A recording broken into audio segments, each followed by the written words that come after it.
রমজানে অফিস ছুটির পর বদলে যাচ্ছে রাজধানীর সড়কের চিত্র। ইফতারের আগ মুহূর্তে নানা গুরুত্বপূর্ণ সড়ক সহ গলিপথেও তৈরি হচ্ছে যানজট। অফিস ফেরত নগরবাসীকে লম্বা সময় আটকে থাকতে হচ্ছে সড়কে। অনেকে বাসায় ফিরতে না পেরে রাস্তাতেই সারছেন ইফতার। এ অবস্থায় শৃঙ্খলা ফেরাতে বেলা ৩টা থেকে সন্ধ্যা ৭টা পর্যন্ত বিশেষ ব্যবস্থা নিচ্ছে ডিএমপি।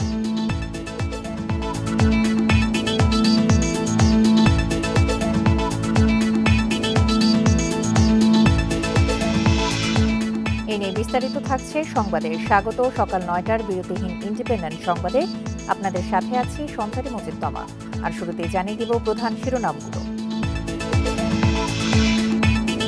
৪ দিনের সফরে আসছেন গুতেরেস। কক্সবাজারে রোহিঙ্গাদের সঙ্গে করবেন ইফতারও।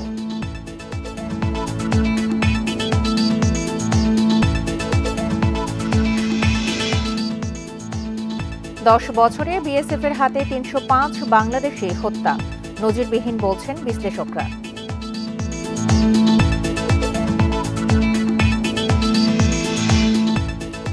শাহবাগী বলে সংহতি নষ্ট নয় বলছেন মাহফুজ। যুদ্ধাপরাধীর বিচার প্রশ্নে যান অনেকেই।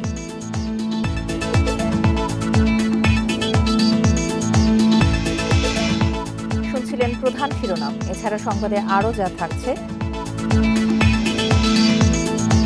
এসএসসি পরীক্ষা শুরু 10 এপ্রিল, বিতর্ক এড়াতেই বাড়তি নিরাপত্তা ব্যবস্থার পরামর্শ।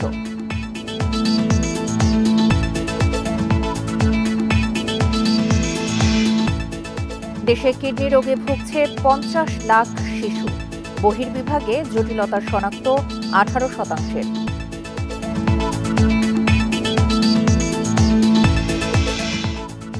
শুনছিলেন শিরোনাম। এবারে চলে যাচ্ছি পুরো খবরে। এই ঈদে জামা জুতো অ্যাক্সেসরিজের ডিসকাউন্ট। 4 দিনের সফরে আজ ঢাকায় আসছেন জাতিসংঘের মহাসচিব অ্যান্তোনিও গুতেরেস। বিকেল 5টায় শাহজালাল আন্তর্জাতিক বিমানবন্দরে পৌঁছবেন তিনি। কাল প্রধান উপদেষ্টা ও পররাষ্ট্র উপদেষ্টার সঙ্গে সাক্ষাৎ করবেন তিনি। পরে প্রধান উপদেষ্টাকে সঙ্গে নিয়ে যাবেন কক্সবাজার রোহিঙ্গা শিবিরে। সেখানে 1 লাখ রোহিঙ্গার সঙ্গে ইফতার করবেন জাতিসংঘ মহাসচিব। শনিবার জাতিসংঘের ঢাকা কার্যালয় পরিদর্শন করবেন মহাসচিব। এরপর জাতীয় ঐকমত্য কমিশন ও সুশীল সমাজের সঙ্গে বৈঠক করবেন তিনি। এছাড়া সংবাদ সম্মেলনেও অংশ নেবেন। আমাদের যে জাতীয় ঐকমত্য কমিশন আছেন তাদের সাথে মিটিং করবেন এবং আমাদের যে সিভিল সোসাইটি মেম্বার তাদের সাথে মিটিং করবেন এবং একটা সংবাদ সম্মেলনে বক্তব্য রাখবেন। এ নিয়ে কথা বলতে আমাদের সঙ্গে যোগ দিচ্ছেন নিরাপত্তা বিশ্লেষক অবসরপ্রাপ্ত মেজর এমদাদুল ইসলাম। জনাব এমদাদুল ইসলাম, আপনাকে স্বাগত জানাচ্ছি বিরতিহীন ইন্ডিপেন্ডেন্ট সংবাদে। শুরুতে যেটি আপনার কাছে একটু জানতে চাই, আজকে তো 4 দিনের সফরের জন্য জাতিসংঘ মহাসচিব ঢাকায় আসছেন। সেক্ষেত্রে রোহিঙ্গা সংকট সমাধানে তার এই সফর কতটা গুরুত্বপূর্ণ বলে আপনি মনে করছেন? ধন্যবাদ। আসলে জাতিসংঘ মহাসচিবের এই সফর এটা অবশ্যই একটা ইতিবাচক প্রভাব রাখবে রোহিঙ্গা প্রত্যাবাসন বা রোহিঙ্গাদের বিষয়ে বিশ্ববাসীকে আবারও একটা জানান দেওয়া। বাট যদি এটা হতো যে জাতিসংঘ মহাসচিব একটা রোড ম্যাপ নিয়ে আসছেন যে কবে রোহিঙ্গারা কবে থেকে সে দেশে প্রত্যাবাসিত হবে, বা একটা এই ইফেক্টিভ একটা ডায়ালগ বিটুইন দ্য পার্টিস স্টেক হোল্ডারদের মধ্যে, এরকম কোনো প্রস্তাব যদি সুনির্দিষ্ট প্রস্তাব আমরা যদি পেতে পারতাম, তাহলে মনে হয় এই সফরটা বাংলাদেশের জন্য বা রোহিঙ্গাদের জন্য অনেক বেশি কার্যকর ভূমিকা রাখার ক্ষেত্রে পদক্ষেপ হিসেবে বিবেচিত হতো বা আমরা বিবেচনা করতে পারতাম। বাট এটা যদি সেটা না হয়ে অন্যান্যবার যেমন জাতিসংঘের মহাসচিব এসে এখানে সফর করেছেন, সেই ধরনের রুটিন সফর যদি হয়, তাহলে এখান থেকে আমাদের খুব বেশি একটা প্রত্যাশা করার তেমন কিছু থাকবে না, যদি না কোনো রোড ম্যাপ বা কবে একটা নির্দিষ্ট সময় ধরে রোহিঙ্গাদের প্রত্যাবাসনের বিষয়টা যদি উনি উল্লেখ করেন বা নিয়ে এরকম সংবাদ নিয়ে আমাদের দেশে আসতে না পারেন। ধন্যবাদ। প্রধান উপদেষ্টা সহ পররাষ্ট্র উপদেষ্টা সহ একে একে তো বিভিন্ন আনুষ্ঠানিকতা রয়েছে তার এই সফরে, তার সঙ্গে শীর্ষ পর্যায়ের যে বৈঠকগুলো রয়েছে, সেক্ষেত্রে কোন কোন বিষয়ে গুরুত্ব পাবে বা গুরুত্ব দেওয়া প্রয়োজন বলে আপনার মনে হচ্ছে? প্রথমত একটাই এখন ফোকাস আমাদের জন্য সবচাইতে, সেটা হচ্ছে আমাদের জন্য জাতীয় নিরাপত্তা, জাতীয় অর্থনীতি, জাতীয় অন্যান্য আনুষঙ্গিক বিষয়গুলো সেগুলোর উপরে ব্যাপকভাবে প্রভাব বিস্তার করে যাচ্ছে রোহিঙ্গা ইস্যুটা। এটা শুধু অর্থনৈতিক বিষয় থেকে নয়, এটা আমাদের যে ভূ রাজনীতি বা আমাদের যে জাতীয় নিরাপত্তা, এই সবকিছুর উপরেই আজকে না হোক অদূর ভবিষ্যতে এক ধরনের প্রভাব বিস্তার করবে। বা সেটা তখন সে থেকে পরিত্রাণ পাওয়ার জন্য জাতিসংঘ মহাসচিব যেহেতু রোহিঙ্গাসদেরকে নিয়ে ফোকাস করার জন্য ওনার এই সফর, আমার মনে হয় আমাদের যারা কৌশল প্রণেতা আছেন বা শীর্ষ পর্যায়ের বা মাননীয় প্রধান উপদেষ্টা, ওনাদেরকে ফোকাস করা উচিত একটা বিষয়ের উপর এখন বর্তমান, যে বাংলাদেশ থেকে রোহিঙ্গারা কবে প্রত্যাবাসিত হবে। আরেকটা জিনিস এখানে আছে, সেটা হচ্ছে রোহিঙ্গা ক্যাম্পে যারা আছে, এই যে 10 থেকে 12 লক্ষ মানুষ, ক্রমান্বয়ে তাদের যেই খাদ্য সহায়তা বা তাদের ওখানে বসবাসের জন্য যে সহায়ক ভূমিকা রাখার জন্য যেসব সহায়তা, সেগুলো কাটেল করা হচ্ছে, সেগুলো কিন্তু দিন দিন কমানো হচ্ছে। সেই বিষয়টা এক্ষেত্রে একটি বিষয় আপনার কাছে একটু জানতে চাই। আপনি যেমনটি বললেন যে খাদ্য সহায়তা সহ আরো অন্যান্য অনেক সহায়তা রয়েছে, সেগুলো কমানো হচ্ছে। আগে যেমনটি আমরা দেখেছিলাম যে দৈনিক তাদের খাদ্যের বরাদ্দ জনপ্রতি 48 টাকা, যেটি এখন 24 টাকা হতে পারে বলে মানে ঘোষণা একটি এসেছে আমাদের। সেক্ষেত্রে এই জাতিসংঘ মহাসচিবের উপস্থিতি কতটা ভূমিকা রাখতে পারে? এবং এটাও গবেষণায় দেখা গেছে যে যদি খাদ্যের বরাদ্দ যদি কমে আসে, তাহলে অনেক অপরাধ প্রবণতাও কিন্তু বেড়ে যাবে। হ্যাঁ, ধন্যবাদ। আসলে সেটা তো, সেই সম্ভাবনা তো রয়েছে। যখন একজন মানুষ তার প্রাপ্য, এমনিতেই তারা এক ধরনের বন্দি জীবন যাপন করছে দীর্ঘদিন, প্রায় 7 বছর ধরে, তো সেখানে ক্যাম্পে এক ধরনের হতাশা মানুষের মধ্যে বিরাজ করবে, যে ক্যাম্প যারা বন্দি জীবন যাপন করছে, সেখানে যদি তারা প্রতিদিন প্রতি মুহূর্তে এক এক সময় জানতে পারে যে তাদের যে সহায়তাগুলি আরো কাটিল করা হচ্ছে। একটা জিনিস আমাদের মনে রাখতে হবে যে রোহিঙ্গারা স্বেচ্ছা প্রণোদিত হয়ে কিন্তু বাংলাদেশে আসেনি, অনেকটা বাধ্য হয়ে তারা বিতাড়িত হয়েছে তাদের স্বদেশ ভূমি থেকে। সেই কথাটা আমাদের মনে রাখতে হবে।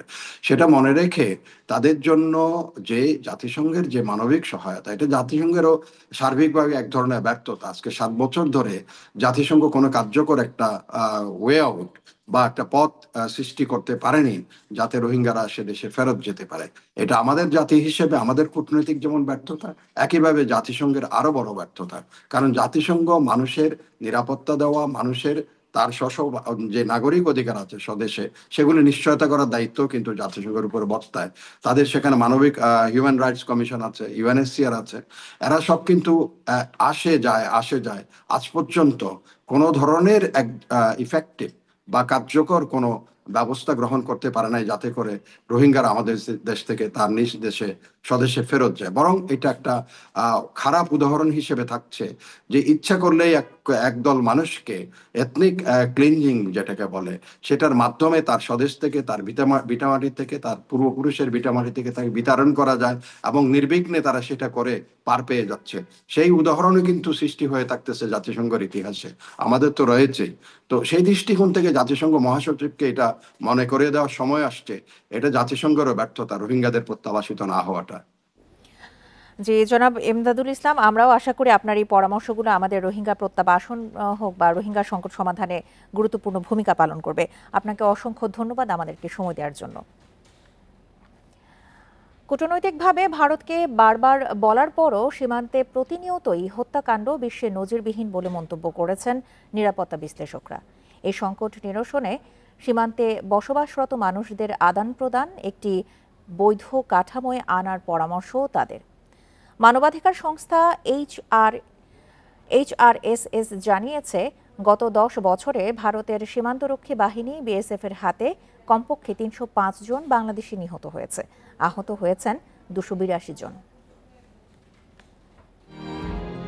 সীমান্তে হত্যা বাংলাদেশ ভারত সম্পর্কের অন্যতম স্পর্শকাতর বিষয়। প্রতিবেশী এই দুই দেশের মাঝে ক্ষত হয়ে দেখা দিয়েছে সীমান্তে হত্যাকাণ্ড। ভারতীয় সীমান্তরক্ষী বাহিনীর হাতে প্রায় ঘটছে বাংলাদেশিদের হত্যার ঘটনা। বিভিন্ন সময় দুই দেশের উচ্চ পর্যায় থেকে সীমান্ত হত্যা বন্ধে নানা প্রতিশ্রুতি দেওয়া হলেও তা মানছে না ভারত। প্রতিনিয়তই আতঙ্কে থাকেন স্থানীয়রা। মানবাধিকার সংস্থা HRSS জানিয়েছে, গত 10 বছরে বাংলাদেশ ভারত সীমান্তে 305 বাংলাদেশিকে হত্যা করেছে বিএসএফ।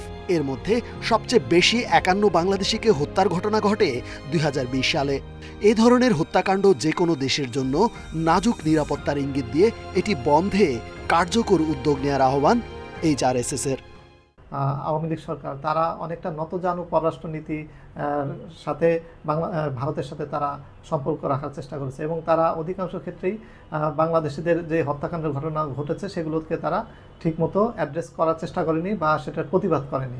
BSF আন্তর্জাতিক নীতিমালা এবং মানবাধিকারের যে নীতিমালা রয়েছে সেটা তারা পালন করছে না।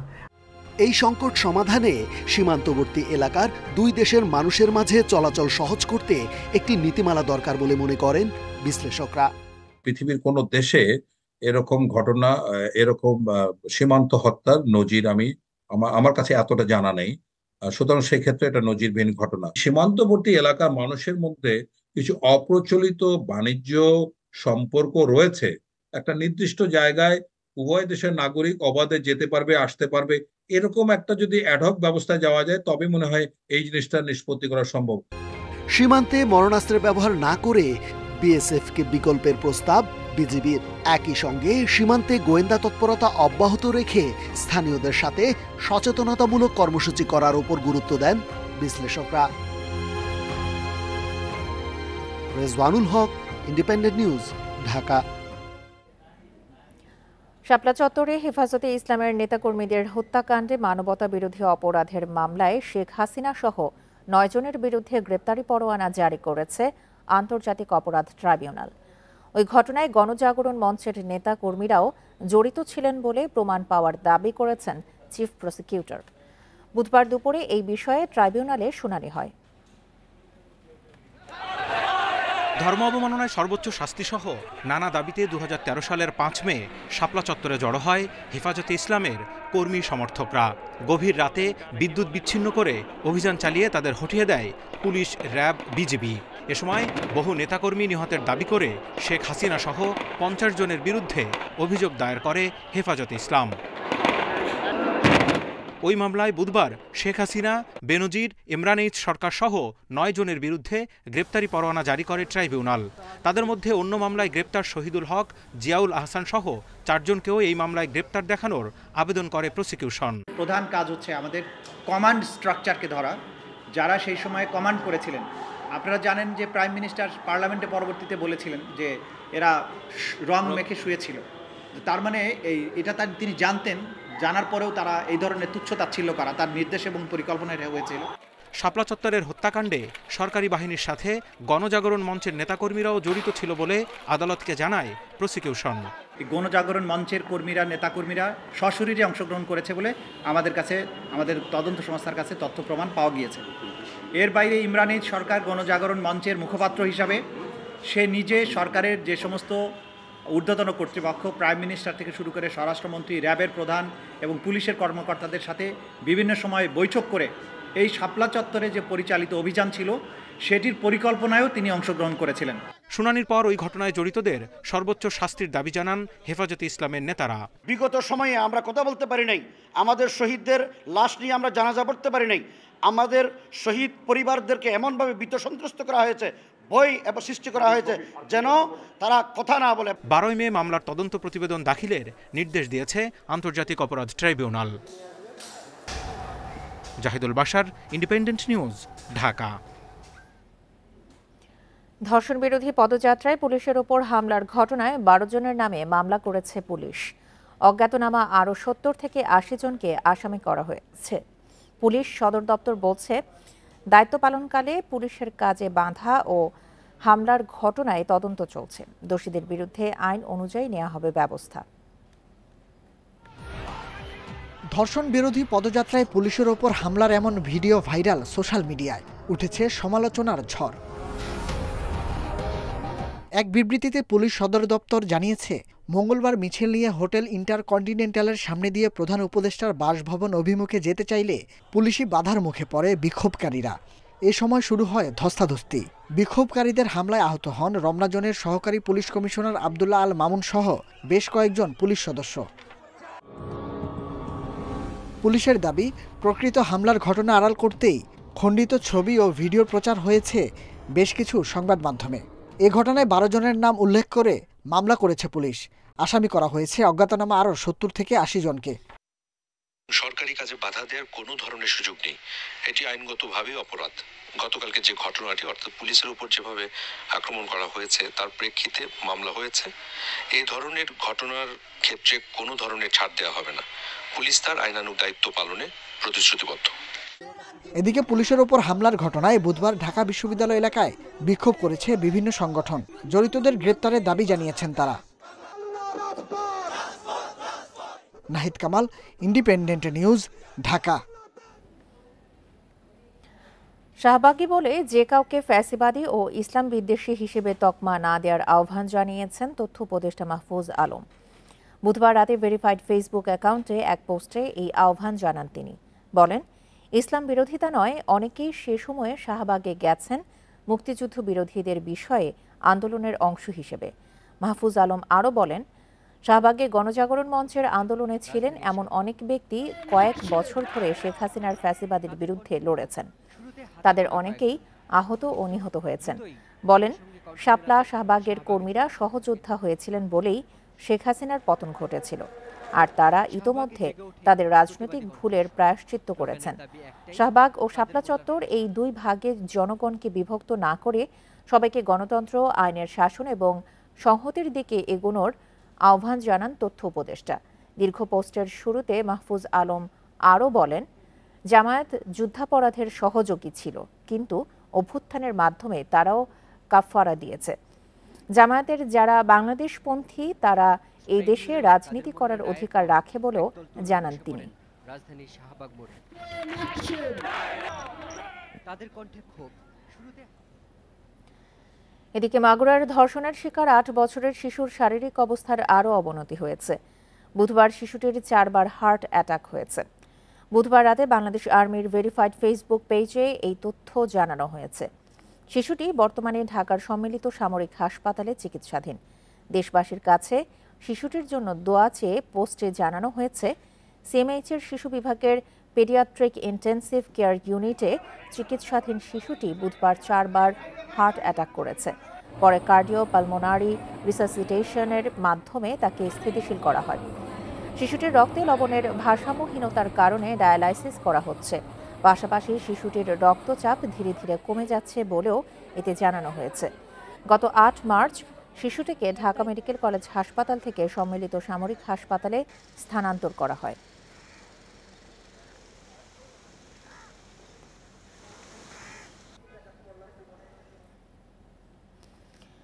ধর্ষণের শিকার মাগুরার শিশুকে বাঁচানোর আপ্রাণ চেষ্টা করছেন চিকিৎসকরা। প্রধান উপদেষ্টার প্রেস সচিব জানান, শিশুটির সিজিএস 4 থেকে 3-এ নেমে এসেছে।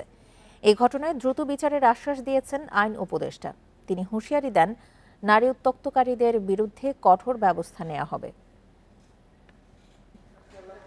5 মার্চ মাগুরায় বোনের শ্বশুরবাড়িতে গিয়ে ধর্ষণের শিকার হন শিশু। 9 মার্চ তাকে ভর্তি করা হয় ঢাকার সম্মিলিত সামরিক হাসপাতালে। আইসিইউতে লাইফ সাপোর্টে রাখা হয়েছে। ধর্ষণের প্রতিবাদে বিক্ষোভ হচ্ছে নানা পর্যায় থেকে। এ পরিস্থিতিতে নড়েচড়ে বসেছে সরকার।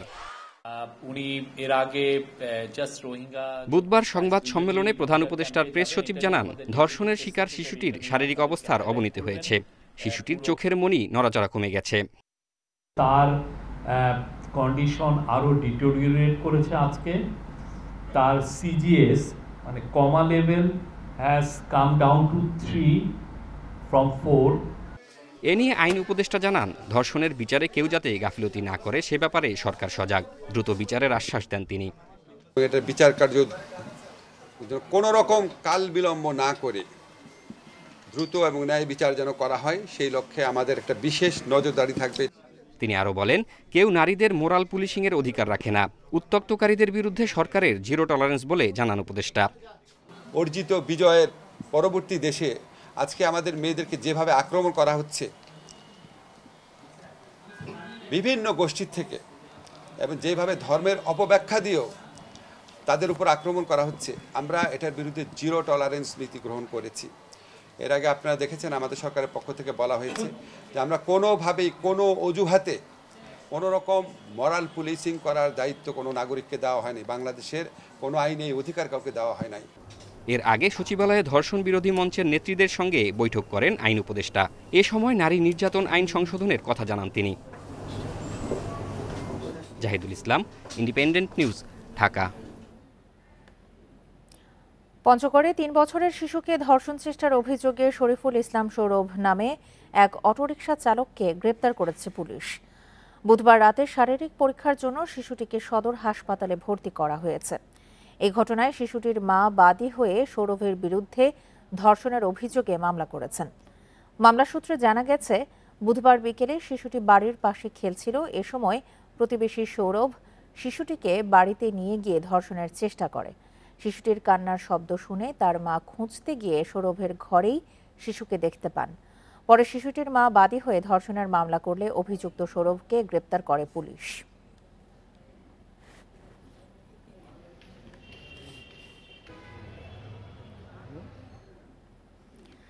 জাতীয় পরিচয়পত্র সেবা কার্যক্রম নির্বাচন কমিশনের অধীনে রাখার দাবিতে আজ বেলা 11টা থেকে 2 ঘণ্টা সারা দেশে অবস্থান কর্মসূচির ডাক দিয়েছেন কমিশনের কর্মকর্তা কর্মচারীরা। সারা দেশে ইসি সচিবালয়ে জাতীয় পরিচয় নিবন্ধন অনুবিভাগ, নির্বাচন প্রশিক্ষণ ইনস্টিটিউট ও মাঠ পর্যায়ের সব কার্যালয়ে স্ট্যান্ড ফর এনআইডি শিরোনামে এই কর্মসূচি পালন করা হবে বলে জানানো হয়েছে। বুধবার দুপুরে রাজধানীর নির্বাচন কমিশন ভবনের সংবাদ সম্মেলনে এই কর্মসূচি ঘোষণা করেন ইলেকশন কমিশন অফিসার্স অ্যাসোসিয়েশনের আহ্বায়ক মনির হোসেন। এ সময় এনআইডি অনুবিভাগের কর্মকর্তারা বলেন, জাতীয় পরিচয়পত্র সেবা ইসির কাছ থেকে সরিয়ে নেয়ার পরিকল্পনা রুখে দিতেই তাদের এই কর্মসূচি। সারা দেশে নির্বাচন কমিশন সচিবালয়, ইটিআই, এনআইডি সহ সারা দেশে আমাদের যে নির্বাচন অফিসগুলো আছে, আমরা আগামীকাল সকাল 11টা থেকে 1টা পর্যন্ত আমরা স্ট্যান্ড ফর এনআইডি আমরা এটা পালন করব।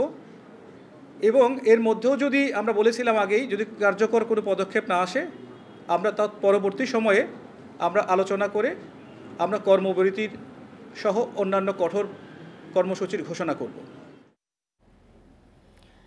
কেন্দ্রীয় উপাত্ত ব্যবস্থাপনা কর্তৃপক্ষ গঠনের আগ পর্যন্ত এনআইডি সেবা ইসির কাছেই থাকবে বলে জানিয়েছেন প্রধান উপদেষ্টার বিশেষ সহকারী ফয়েজ আহমদ তৈয়ব। বুধবার বিকেলে রাজধানীর আগারগাঁওয়ে আইসিটি টাওয়ারে এক সংবাদ সম্মেলনে একথা জানান তিনি। ফয়েজ আহমদ বলেন, ইসির অধীনে থাকা সব তথ্য তাদের কাজে লাগে না, তাই আপাতত যার কাছে যেই তথ্য আছে সেগুলো তাদের কাছেই থাকবে। কেন্দ্রীয় উপাত্ত ব্যবস্থাপনা কর্তৃপক্ষ গঠনের পর সব তথ্য তাদের অধীনে নেওয়া হবে। তিনি আরও জানান, এনআইডি ডেটাবেইজে এখন পর্যন্ত 35 ধরনের তথ্য রয়েছে। এই সেবা উন্নত করতে বহির্বিশ্বের মতো স্বতন্ত্র ডেটা অথরিটি করতে চায় সরকার।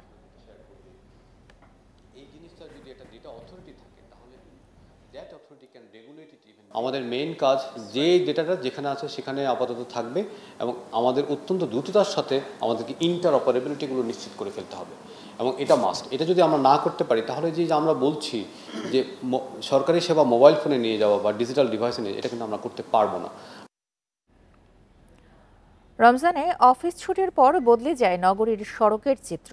ইফতারের আগ মুহূর্তে বিভিন্ন গুরুত্বপূর্ণ সড়ক সহ গলিপথেও তৈরি হয় যানজট। অফিস ফেরত মানুষকে দীর্ঘ সময় আটকে থাকতে হয় বিভিন্ন যানবাহনে। অনেকে বাসায় ফিরতে না পেরে রাস্তাতেই সেরে নেন ইফতার। এদিকে বেলা 3টা থেকে সন্ধ্যা 7টা পর্যন্ত সড়কে শৃঙ্খলা বজায় রাখতে বিশেষ ব্যবস্থা নেওয়া হয়েছে বলে জানিয়েছে ডিএমপি। রোজার দিনে প্রায়ই যানজটে ভোগান্তি পোহাতে হয় রাজধানীবাসীকে। সারাদিন মোটামুটি স্বস্তি থাকলেও ইফতারের ঠিক আগ মুহূর্তে বিভিন্ন রাস্তায় দেখা যায় অসহনীয় পরিস্থিতি। তাই যানজট নিয়ন্ত্রণে কার্যকর পদক্ষেপ নেওয়ার দাবি তাদের। গোড়ান থেকে মোহাম্মদপুর মূলত 40 মিনিটের রাস্তা, কিন্তু আমার 2.5 ঘন্টা লাগছে। 3 ঘন্টা উত্তরার থেকে 3 ঘন্টা এলাম এই জায়গায়, আমরা যাইতেই পারি না, আমি তো আর দূরে ভিতর দিয়ে ঢুকছে, ভিতর দিয়ে একই অবস্থা, বিভিন্ন রাস্তায় একই অবস্থা, কোনোটাই নিয়ম মতো হচ্ছে না। তো আমরা প্রতিদিনই এই ধরনের কঠিন বিড়ম্বনার মধ্যে পড়ছি। সেম এই ইফতারের টাইমে আমরা জ্যামে থাকি, বিভিন্ন জ্যামে অটোরিকশা চারদিক দিয়ে ঘুরে মিরে 7 দিন দাঁড়ায় আছে, কোনো ডিউটি কিরকম করে জানি না। ট্রাফিক পুলিশ বলছে অফিস ছুটির পর একসঙ্গে অনেক মানুষের চাপে সড়কে যানজট বেড়ে যায়। তবে পরিস্থিতি স্বাভাবিক রাখতে বাড়তি সদস্য মোতায়েন সহ নানা কৌশল নেওয়া হয়েছে।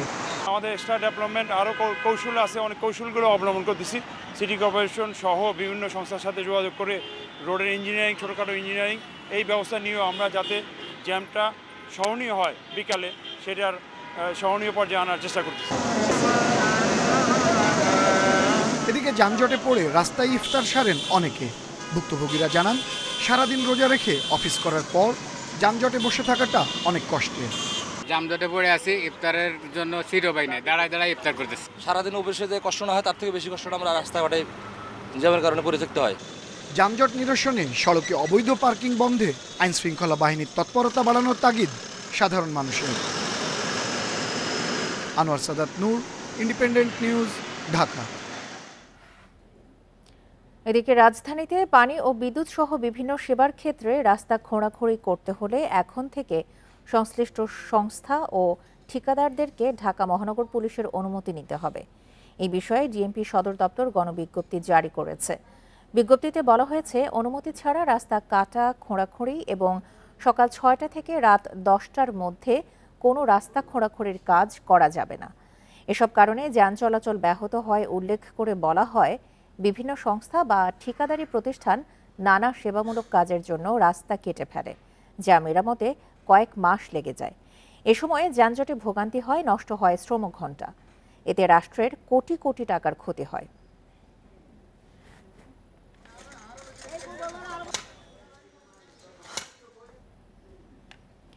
এসএসসি ও সমমানের পরীক্ষা শুরু হচ্ছে 10ই এপ্রিল। অংশ নিচ্ছে 20 লাখের মতো শিক্ষার্থী। পরীক্ষাকে কেন্দ্র করে এবার বাড়তি নিরাপত্তা ব্যবস্থা নেওয়ার তাগিদ শিক্ষা গবেষকদের। কারণ একটি মহল যে কোনোভাবে পরীক্ষাকে বিতর্কিত করতে চেষ্টা চালাতে পারে বলে আশঙ্কা করছেন তারা।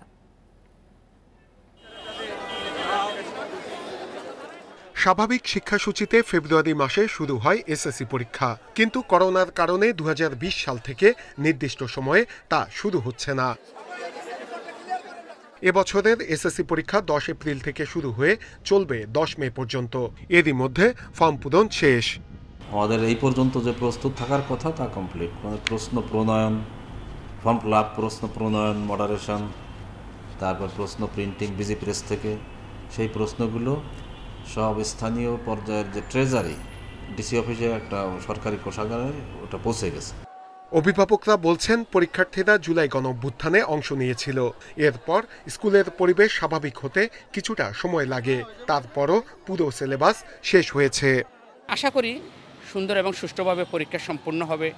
প্রশ্ন ফাঁসের গুজব ছড়িয়ে পরীক্ষাকে বিতর্কিত করতে চেষ্টা করতে পারে একটি চক্র, এমনকি নানাভাবে প্রশ্ন ফাঁসের চেষ্টাও করতে পারে তারা। এই অবস্থায় এখন থেকেই শিক্ষা মন্ত্রণালয়কে সতর্ক থাকার পরামর্শ দিচ্ছেন শিক্ষা গবেষকরা। এই সরকারের জন্য কিন্তু এটা একটু চ্যালেঞ্জিং, কারণ অনেকে হয়তো চাইতে পারে যে সেই সরকারকে বিতর্কিত করার জন্য প্রশ্ন ফাঁসের একটা রিউমার ছড়ানো অথবা অন্যান্য কাজগুলো করা। তাই আমি মনে করি যে এই সরকারকে অন্যান্য সরকারের তুলনায় আরেকটু কঠোর হওয়া লাগবে। প্রশ্নপত্রের সর্বোচ্চ নিরাপত্তা নেয়ার কথা জানিয়ে শিক্ষা বোর্ড বলছে, প্রশ্ন ফাঁসের গুজব ছড়ালে কঠোর আইনি ব্যবস্থা নেওয়া হবে। নূরে আলম, ইন্ডিপেন্ডেন্ট নিউজ, ঢাকা। আর এই ছিল এখনকার মতো বিরতিহীন ইন্ডিপেন্ডেন্ট সংবাদে। এছাড়া ইন্ডিপেন্ডেন্ট টেলিভিশনের সব খবর আরও বিস্তারিত জানতে চোখ রাখুন ফেসবুক, ইউটিউব এবং এক্সে। ধন্যবাদ সবাইকে। আমন্ত্রণ পরের আয়োজনে।